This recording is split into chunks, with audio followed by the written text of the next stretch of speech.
We all want to think that our kids are not looking at porn, and I perfectly understand that desire to think, not my kid. What we know from study after study, without question, if you have a son, then you should assume, especially by the age of around 13 or 14, that he has looked at porn. Whether he has chosen to look at porn or it has come at him through Pornhub, Snapchat, Instagram. And I think what a lot of people don't get is that mainstream is hardcore. We were recently in a classroom with a group of 7th graders, and the question that all the boys had was, is it true that girls really like to be tied up? The reason we think about pornography and hypersexualized media as a public health crisis is that it is not an individual problem, it is a societal problem. Asking a parent to prevent their kid from seeing porn is like asking a parent to prevent their kid from breathing polluted air.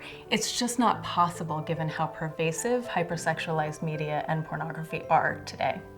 What we know from studies and from speaking to young people is that pornography has now become the major form of sex ed in the Western world.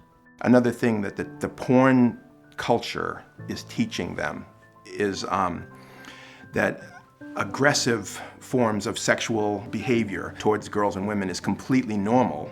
Like, it's not criminal, it's not even problematic.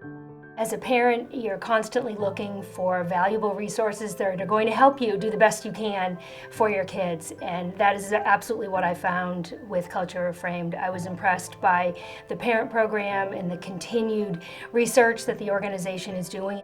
It is fully comprehensive. It really takes you from the point of education, which then gives you a sense of urgency that you've got to have this conversation with your kids, and then guides you through that conversation. Culture Reframed is designed to empower parents with knowledge and then to give them the tools they need to not only teach their own children this important information, but to make sure that their children then create a circle of knowledge with their friends and that the parents speak to each other and create a community of understanding and awareness, because that's how change happens. Your support of Culture Reframed helps us to build resilience and resistance to porn culture in kids. Culture Reframed just couldn't do the work that it does without the generous support of people like you. Please help us continue to offer the programs that we have for free to parents across the globe by making a donation today. Thank you for your support.